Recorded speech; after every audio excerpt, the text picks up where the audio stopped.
Hello and welcome back to the channel. If you've not joined us before, this is part of my series where I'm trying to photograph all the lighthouses in and around Scotland. And today's episode brings us to the Mull of Galloway Lighthouse down at the south of Stranraer.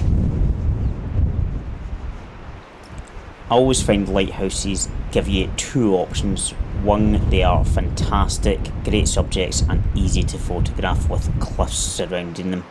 Or two, they are stunning, beautiful subjects with cliffs surrounding them, so sheer that you cannot get an angle. And Mull of Galloway is one of those. It's very impressive. The cliffs around it are incredibly intimidating, sheer drops, but because of that it is extremely tough to get them into your foreground. Obviously, I have to climb down the cliffs and just make stupid decisions and try and get them into the shot. Obligatory safety message here. Obviously, I am quite confident in my ability when it goes to coming down these rocks. I've got good footwear, good grips, I'm quite a healthy, agile person. Don't do this if you're not 100% safe, because there is no coming back if you slip. So what I was wanting to do here was just capture some of the cliffs and the lighthouse up in the top left, just leading you down towards the horn in the bottom right. And obviously it's a big risk coming down here, but sometimes big risks give big rewards, and I'm sure we can all agree this was not one of those times. This photo is pretty bad. I just included it in the video so that you can kind of see you're not always going to get a great shot. It might look good to your eye, but getting that to compose properly in camera is a different story, and this was one of them. It just didn't work.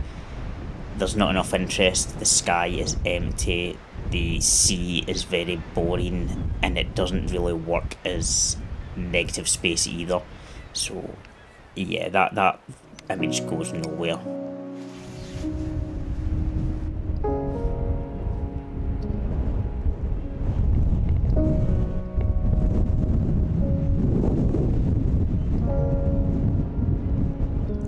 If you've watched my other videos, you know I've got a bad habit of sticking to waves, cliffs and lighthouses.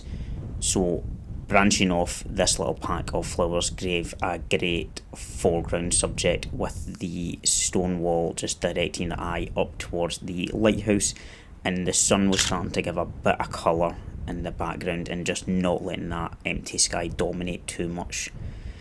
It was two images stacked just so that it was all in focus, but happy enough with that and made up for the horrific shot taken before it.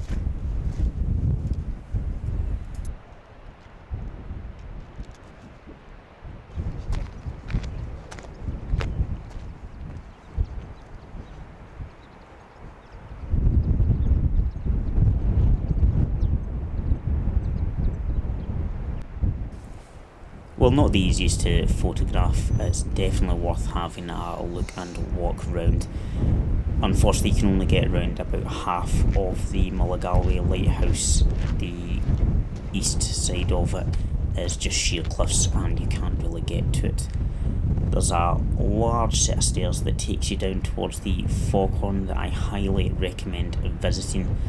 If nothing else, it gives the strong feeling of isolation towards that horn, and you can also look back and see straight up to the lighthouse. From a compositional point of view, you are very low down and struggling to actually get much of it in. If you've got a nice clear night, there's always the opportunity of stars though. Well, thank you for joining me on what was a fairly short episode. As I said, it's a tough lighthouse with not many compositional options, and it was also far too windy to put the drone up, which will probably give you the nicest view of this lighthouse. But as always, be aware it's an occupied lighthouse, so keep it a good distance and make sure you're not during a season where birds are nesting or migrating or anything like that. As I was saying, thank you for joining. I hope you enjoyed this episode. There's all the usual links down below. A like and a subscription, a comment really helps grow the channel. If there's any lighthouses that I've not covered that you want me to prioritise, or you think I'm maybe not aware of, please let me know in the wee comments down below and I'll see about getting them done. Thank you and enjoy your day.